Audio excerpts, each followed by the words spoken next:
where maybe it actually, I am live. Oh, there we go. I am live. So good morning, everyone. My name is Jesse, and I am with Exploring by the Seat of Your Pants. For those joining us for the first time, and we do have some people joining us for the first time, we're all about bringing conservation, adventure, and science into classrooms and homes around the world. Today, we continue our epic series with the Toronto Zoo. Over 16 programs highlighting everything from fish to polar bears, tigers, tree kangaroos, and so much more. We so appreciate this amazing opportunity to highlight some incredible wildlife every Tuesday and Thursday at 11 a.m. Eastern. A few notes before we dive in. First of all, we want to announce officially, for everyone tuning in, our Global Biodiversity Festival here at Exploring by the Seat of Your Pants. So starting tomorrow morning and going through Sunday afternoon, we are hosting over 50 programs in 3 days with leading conservationists around the globe, all for free for everyone to tune in. We are running it as a fundraiser, so we're encouraging donations all in support of 6 incredible conservation organizations doing work around the world. So that's our Global Biodiversity Festival, and I will link information about it into our chat bar. Today, we've got a whole bunch of live people joining us, which is great. We will be taking questions on YouTube and also on Slido. So if you go to the Slido app, and again, I will link this in the chat bar, and use the event code TURTLES, you can take part in some polls, quizzes, and share your questions, upvote your favorites, and more. All right, let's get started. We are joined today with Mary Ellen behind the camera and Danelle and Taylor instead, who are going to walk us through some of the amazing turtle programs they do at the Toronto Zoo. I hope you guys are as excited as I am. And let's take it away. Thanks so much for joining us, guys. All right, thank you so much, Jesse. We're super excited to be here with everyone today, and it's perfect timing because this Saturday is World Turtle Day. So we are gearing up. We've got a lot of turtle content. And I guess I'll just start. I'm sure a lot of you know what a turtle is. Typically, they're recognized by this amazing shell that they have. And turtles can live in fresh water, like lakes and rivers, marshes. They can also live in the ocean, so I'm sure many of you are familiar with sea turtles, the really, really big turtles. And then we also have tortoises as well, which are all part of the turtle group. So to jump right in, I'm going to start by asking you a question. And I want you to think about the answer. We're going to talk about a lot of information, and we're going to come back to it a little later. But first I want to ask you, why do you think the turtle evolved its shell? Okay, and so you can type your answer into Jesse if you want. You can share it with your brother, your sister, if they're there with you, or you can just keep it in your mind and kind of ponder it as we go through some of this information. So the story that I want to share with you guys actually starts about 260 million years ago. Just before the dawn of dinosaurs, there was a small lizard-like creature that lived on the riverbanks somewhere in Africa. And if we could go take ourselves back in time and be there, we would see this little lizard with very short legs. We would see it scurrying around the riverbanks, very close to the ground. And if we picked it up, we would actually feel that its body is very flat. It almost feels like it swallowed a disc. And so it's very broad, but very flat, kind of like a pancake, I guess. And we would feel that the ribs were actually holding the body that way, that its body had somehow been compressed. And so this creature, this prehistoric creature, is called Unatosaurus, and it wasn't known at the time when it was discovered in 1892, but this animal is going to help answer a lot of questions about how our modern day turtles came to be. So there was a lot of debate about where the turtle shell came from. And before we talk about why the turtle got a shell, we're going to talk about how the turtle got its shell. So yeah, there were a lot of questions. A lot of people were looking at it from very different points of view and trying to piece this story together without having very many of the intermediate steps from this very ancient prehistoric beginnings of a turtle in the Unatosaurus to the creatures that we share the earth with today. And so we had a lot of people who believe that the shell was formed through osteoderms, which are scaly, kind of bony elements that are the protection for animals like alligators and crocodiles, armadillos, and many of the dinosaurs that used to roam the earth. They had this really thick armor called osteoderms. But then we had developmental biologists who were studying turtles when they were inside of their egg, because as I'm sure many of you know, turtles develop in eggs. And so they were looking at the different stages of development, and they were seeing that there were no osteoderms to be found, that it was actually the rib cage that was providing the shell structure. But to fully explain this, there needed to be more input from the fossil record. And so luckily what happened is in 2008, there was another prehistoric turtle found in China. And this turtle was about 220 million years old. So it was about 40 million years younger than Unatosaurus. And this turtle actually had half of a shell. And it was really interesting because when I was first learning about this, I thought, okay, it has half of a shell. It's going to have the half of the shell that covers its back, not the half that covers its stomach area. Well, I was wrong. As I read more about it, it turns out that it was the plastron that this turtle had, not the carapace. So if we see a modern day turtle shell, this area here is the plastron. So this covers the stomach area that would be along the ground or along the bottom of the water if a turtle is walking or swimming. You would have the head coming out this end with the front legs, the back legs, and the tail here. And so this was super interesting, and it helped to form a more detailed image of how the turtle shell came to be. So what they were able to learn from studying this and looking at it in relation to other prehistoric animals is that the lower shell did come to be first, and it was through a widening of the ribs, and then the upper part of the shell, the carapace, came second. And what the carapace is it's a fusion of the ribs with the spine. And so I'm going to pull up another turtle shell here where we can see this really well. You can see here, this is only the carapace, so this is only the top of the turtle shell. The bottom has been removed, and you can see that the spine runs right along the top of the shell. And so it's pretty obvious now that you cannot remove a turtle from its shell because it's very much attached. But anyway, so to learn about the progression of the turtle shell really helps to answer the questions that we're thinking about. And so also from this new fossil, they were able to see that there were no osteoderms in play at all. This was purely an adaptation that resulted from a changing of the rib cage. And so when we think about our ribs, they're an interesting structure because whether you're thinking about a snake or a whale or a human, the ribs are generally very, very similar across these very different animals. And we're going to talk a little bit about why. So to think about this, I want you to put your hands on your rib cage, kind of below your chest and above your belly button, and take a big breath in. Fill up your lungs. And then let it all out. Squeeze all of the air out of your lungs. Did you feel your rib cage expand when you took that breath in? And did you feel it change again when you pushed the air out? So our ribs play an incredibly important role in breathing, which is why they've remained so similar in all of these animals that rely on oxygen, on breathing air for their source of oxygen. And so what happened with turtles is that the ribs took on this completely different form. And eventually the shoulder blades and the structures that link the shoulders to the arms came to be on the inside of the carapace. And so if you can see here some of our turtle friends that are swimming, you can see that their arms are actually on the inside of their shell. This allows them to tuck in completely and to use their shell as protection. But what it also means is that turtles are unlike other animals with a backbone because their shoulders are inside of the ribs. And this really changed things up. It gave turtles a lot of freedom to turn something, a structure that was, present for so long in the very similar way, into something completely new. But this came with a lot of challenges.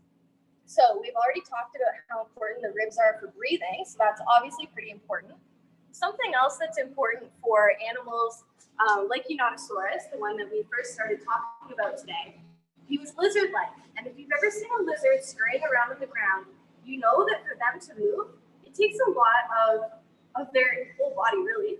So I guess if I were a lizard, and we'll pretend this is the ground, and I'm walking along it, you're looking at me from above. So you're seeing my back, and I have a really pretty tail. As I'm walking,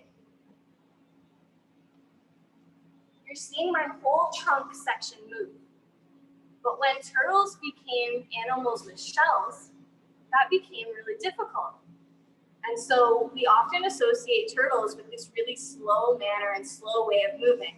And this is a very big contributing factor to that, is that they can't move their middle. They can only move their arms and their legs, and they've got this big bulky suitcase that they're carrying everywhere with them. So getting back to what we first started talking about why turtles got this shell. Many of you probably thought that it was for protection. But to answer the why, we have to first think about what the purpose was in these ancient creatures. So when we're thinking about Unodsaurus, or when we're thinking about the turtle that was found in China, prehistoric, about why it had the plastron or the belly first, why was that? Because it wasn't for protection at that time. Their head, their neck, and their back still would have been exposed. And so learning more about these creatures, scientists were able to see that the front legs were a lot stronger and bulkier than the back legs. They were low to the ground. They had really powerful structures in their arms and shoulders for really, really big biceps. I like these. And this was an animal that was perfectly built for digging. So the modern turtle shell, which we all know is this incredibly protective feature on these really amazingly beautiful and unique animals, actually started as a digging tool and was later co-opted for something more suited for protection. And so the creatures that I'm talking about, they look a lot different than the animals that you can see here swimming in the tank. We've got some pink turtles and red-eared sliders here. And we are so incredibly lucky to share our land and our waterways with so many different turtle species. It's unfortunate to learn or to know that so many turtles are in a lot of trouble. They're facing a lot of threats in their habitats. They're experiencing a lot of population declines. And so part of what we do at the zoo is we share information, and we hope that you will share this information with your family and your friends, because the more that people know about these incredible animals, the more that they will do in their own lives to make positive change. So if you're looking forward to learning more about turtles, check out the Toronto Zoo Facebook Live episodes this Saturday and Sunday, as we will be celebrating World Turtle Weekend all weekend long. And now I'm going to pass it over to my friend Taylor, who's going to explain more about the turtle shell and how it is important to the Anishinaabe people. Thanks, Nell. That was great. So hi, everybody. My name's Taylor, and I work as a conservation steward here for the Toronto Zoo. And I wanted to share with you this turtle shell. Now, Nell said that the plastron and the carapace of this turtle shell is used as a tool for the turtle. But the Anishinaabe people of Central Ontario also use this shell as a tool. And so when we talk of 13 moons on a turtle's back, we're speaking of a natural calendar. A calendar that is used to tell the Indigenous people of this region when medicines were ready to pick, when certain fish were ready to harvest, or when certain plants were ready to harvest. And so one lunar month is about 28 days. And there's 365 days in a year, which means there's about 13 lunar months. So on the back of this turtle shell here, you can see that these little shells are called scutes, these little sections of the shell. There's 28 small scutes on the outside of the shell. That represents one lunar month. And there's 13 larger scutes on the inside of the shell, which represent 28 lunar days and 13 lunar months. So understanding this shell is really understanding a calendar. So you can really understand how to survive and what to survive on when speaking of living on the land. And so this tool is extremely important to the Anishinaabe people, as I mentioned, in this region. And it's a tool that I like to share in terms of the traditional knowledge of these people and the ways that it can still be used in relevance to our conservation work here at the zoo. And so if you'd like to learn more about the 13 moons calendar, or if you'd like to learn more about the 7 grandfather teachings of the Anishinaabe people, tune in next Thursday to explore the seat of your pants, and we'll be touching on our new 7 grandfather teachings tour here at the zoo. So if you have any questions, I'd like to open that up to Danelle or I, and we'd be happy to tackle this for you. Fantastic. Well, thank you so much, Danelle and Taylor. What an awesome turtle presentation today. And by the way, I'm so happy we got the calendar brought up. We've done so many turtle presentations in the past, and it's never been highlighted. So thank you so much for that. That's really cool personally. I appreciate it. All right. Let's dive in with our live groups. For everyone tuning in on YouTube, just let me know where you're joining from. Share your questions, Slido as well. We're getting some questions there. But I want to start with Amy's group joining us in Waterdown, Ontario. Amy, if you want to come up and kick us off with a question, you're good to go. How are the turtles getting extinct by animal or Yeah. What's going on with turtles? What's affecting them? what's affecting them, and then maybe what can we do to help turtles? Perfect. That's a great question. Thank you for asking. So turtles, they're affected by a lot of different things that are mostly all linked to human behaviors. So one of the biggest things that turtles are struggling with is the loss of their habitat, or the degradation or habitat that's being broken up into smaller pieces where it used to be one really big area that could suit all of their needs. And something that follows along those same lines is that turtles still need to access these different areas. So they'll need water to hunt in and to find protection in, but then turtles lay their eggs on land. So they also need to travel on land to a good area to lay those eggs. And so while they're making these movements, they cross a lot of roads. A lot of turtles die each year because they're hit by cars. So a really great way to help turtles is to keep an eye out for them when you're driving around with your families or with your friends. And whenever it's safe to do so, you can actually help a turtle cross the road. And if you want to learn more about this, tune in to the Facebook Live episode this Sunday at 1 p.m. Eastern Standard Time at the Toronto Zoo Facebook page, because that episode will be all about how to safely help a turtle cross the road. Super cool. In general, I'd encourage everyone tuning in live and on YouTube, go to the Toronto Zoo Zoo to You page. You can find out a lot more about the amazing digital programs they do there, in addition to their stuff with us at Exploring by the Seat of Your Pants. All right, I'm going to go to Evan. If you have a question from us, from Miss Hoff's class, let me demute your mic, and it wants to let me demute. So Evan, you might need to demute your own mic, man. I'm sorry about that. It's not letting me do it today, but when you do, you're good to go for a question. Perfect. Okay, my question is, how long do turtles sleep underwater for? Yeah. Okay, so that's another good question, and it's a question where the answer will depend on different times of year and different factors in a turtle's environment. So turtles are, they are ectotherms, right? Which means that they are not warm-blooded, they're cold-blooded, and they depend on their environment to determine their body temperature. So unlike us, we can control our body temperature, we can shiver, we can sweat when we need to either warm up or cool down. But a turtle relies on different habitat elements to be able to do this. So when they need to warm up, they'll go bask, they'll sit on top of a log, right in the direct sunlight, they'll get really, really warm. When they need to cool down, they'll go to a shaded area or under the water. And so something that's important here is that turtles use different amounts of energy depending on what their body temperature is. When they're warmer, they need to use more energy, and when they're colder, they use much less. So in the spring, summer, and the early fall seasons when turtles are active, they can stay underwater for quite some time, depending on their temperature and on what activities they are doing. So you can see these guys here, they'll stay underwater for a while, they'll pop up every now and then and take a breath, and then they'll continue on with their activities. But in the winter time, when the whole environment is cold, especially here in Ontario, we have very long winters with lots of snow and ice. Turtles will use very, very little energy, and they actually stay under the water all winter long. So in those kinds of conditions, they can stay underwater for months at a time. Very cool. Thank you, Nell. By the way, it's so nice having a turtle filling our entire screen, which you can either take as like a giant turbo turtle or however you'd like, really. I like this question from Alice on YouTube. Why are turtles so slow?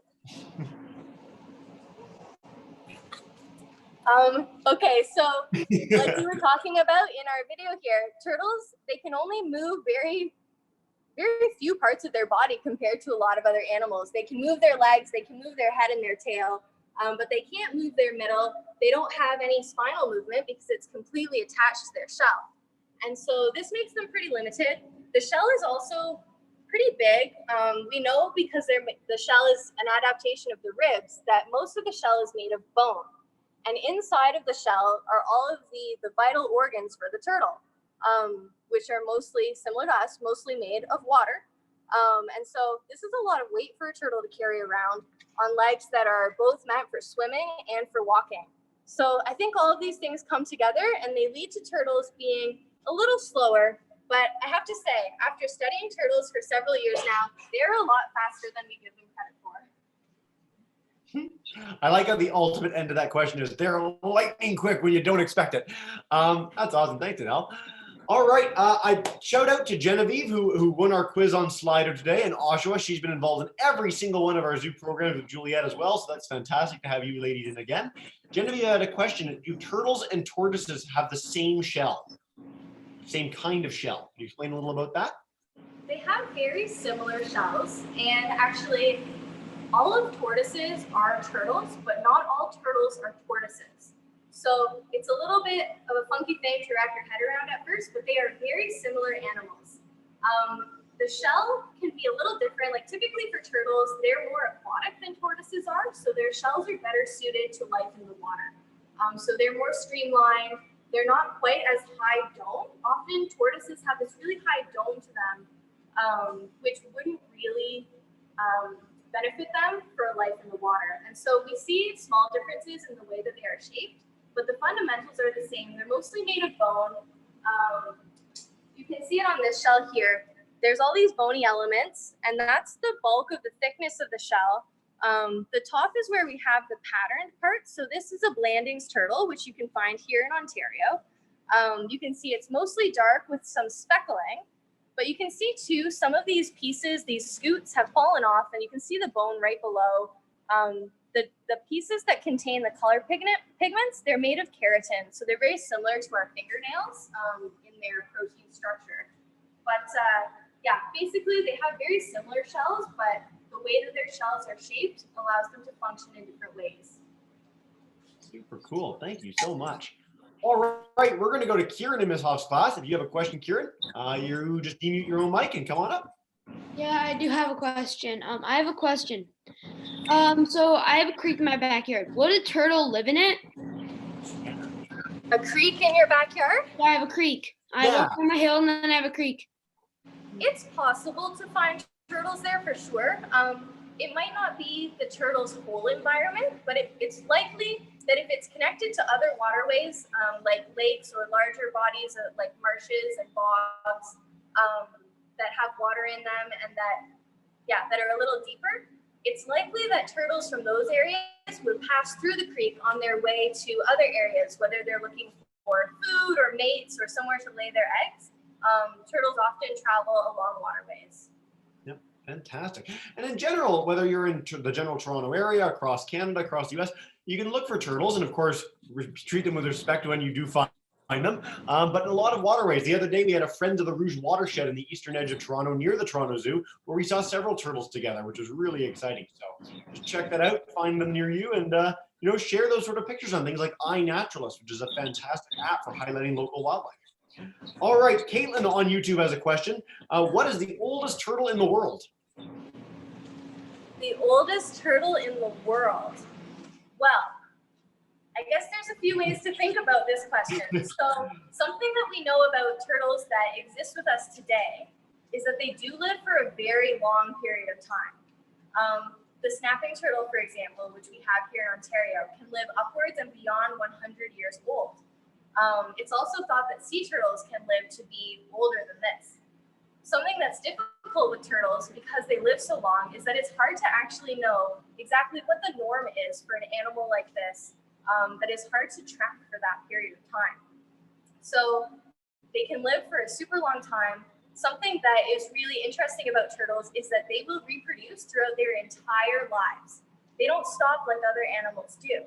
And so turtles, as they get older, they still have the same, call it reproductive potential, but basically it just means that they are constantly contributing to their populations and benefiting the population. And that's why these animals are facing such large risks with things like road mortality, getting hit on the roads, is that we need the adults to stick around for that huge period of time to be able to replace themselves in the population. Fantastic. Thanks so much, Janelle. All right, let's go to Miss Reynolds joining us in Toronto. Miss Reynolds, if you have a question from your class or from your family, you're demuted. Go for it. How do turtles survive in the winter time in North America? Great question. So yeah, we're very lucky to be up here. So we're here in Ontario, and we're pretty close to the northern limit of where turtles exist. You don't find them much farther north in Canada. So it presents a really interesting case where we have these animals that depend on temperature to control their body temperature. But if it's too cold for too long, they won't be able to grow quick enough. They won't have enough access to food during the warm seasons to sustain themselves. And so the ways that turtles cope with this winter season is they go through a hibernation state. So in the fall, turtles will start to slow down their movements. They will return often to the same site that they have used to hibernate in before. And they'll prepare for this. They'll hang out there as the temperatures get cooler and the days get shorter. They will retreat and they'll spend their time under the water. As the winter season sets in, the top of the water body will most likely freeze, and the turtles need to pick a spot where it's deep enough that the water below the ice stays liquid, so it doesn't freeze all the way to the bottom. And while they're hibernating, they're using very little energy, so they don't need to eat. They can move very small distances, but they're hardly moving at all. And something that's really neat about them is that they can actually breathe through their butts during the winter. I know it sounds funny, but for turtles, it is a lifesaver. It means that they don't have to access air above the ice or above the water during that time. They can use their butt or their cloaca as a type of gill, and they can take in small amounts of oxygen that way to sustain them through the winter season. And unfortunately for our kids at home, we will not be doing a demonstration of that during today's program. You'll have to watch another on that. All right, we've got a few great Slido questions. Andreas, who again has been joining us for every one of our zoo programs, he wants to know, how does pollution affect turtles? Okay, so pollution is something that affects a lot of different animals in a lot of different and similar ways. For turtles that depend so heavily on water sources, they are an animal that eats other animals. So they'll eat fish, they'll even eat animals that have died and are rotting away in the wetlands. A lot of people refer to turtles as the janitors of our wetlands because they keep our wetlands clean by eating these dead animals. And so any toxins or pollution that is in the water will be absorbed by the tissues of the turtle. It's not good for them. And otherwise, like turtles, I'm sure that you've maybe seen on the internet, this is a problem for sea turtles, is that one of their main food sources are jellyfish. And a plastic bag floating in the ocean looks an awful lot like a jellyfish. And so they've actually, unfortunately, found some sea turtles that have died and washed up on shore. And when they open them up to look at their stomach contents, they are filled with plastic. So it is super important to make sure that our garbage is getting to the proper place. Fantastic. It's great, an easy and great conservation message, and something that we get in all of our conservation programs. Ultimately, don't waste. Don't throw things out where they don't belong, and try to produce as little waste as possible, and you'll help turtles and pretty much every other species of animal in the world. So I encourage you to do that when you're done this presentation. All right, we're going to take two more questions before we wrap up today. Juliet in Oshawa wants to know, how long can turtles hold their breath? So turtles can hold their breath for a really long time.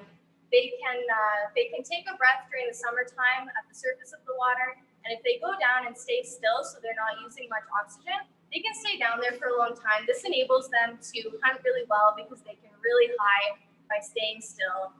Some turtles, like the alligator snapping turtle, they have these really neat features. So the alligator snapping turtle, which can be found in just a little farther south than where we are in the United States, their tongue actually looks like a little red worm.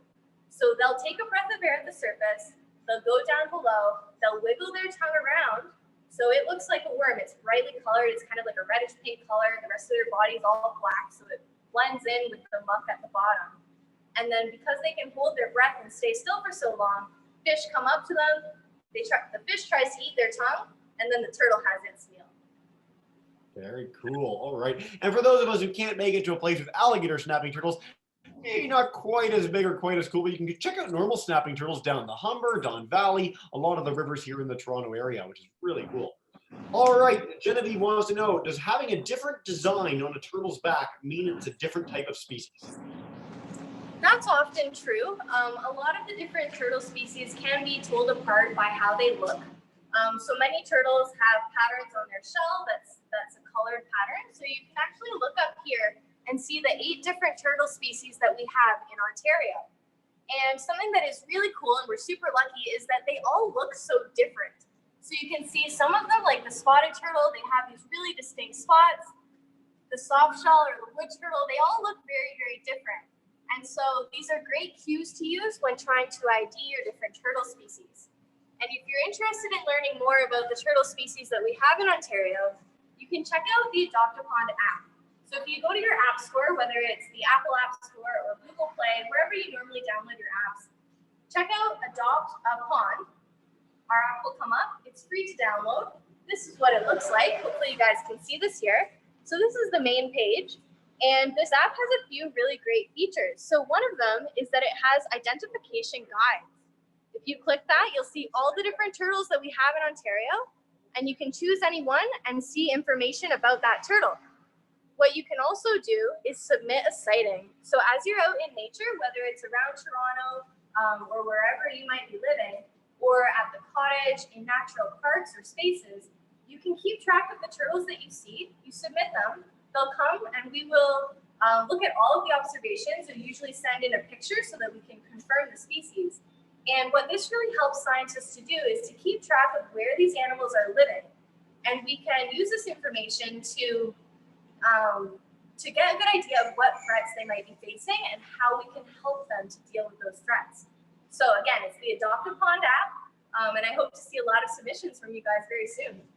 Absolutely. Well, first of all, what a cool app. I'm so glad we brought it up today. And also, that is the first time in the history of Exploring by the Seat of Your Pants that in an attempt to show an app or technology, it all worked perfectly, which is like justification to download it enough right there. Very cool, guys. I encourage you guys to check that out when you're done the presentation. And now, before we wrap up, so we've seen the app. This is a great way to highlight local species and local turtles. Is there any place that kids could go to learn more about what the zoo is doing, particularly in digital education right now? Absolutely. So the zoo has its own Instagram page and Facebook page. They are both at the Toronto Zoo.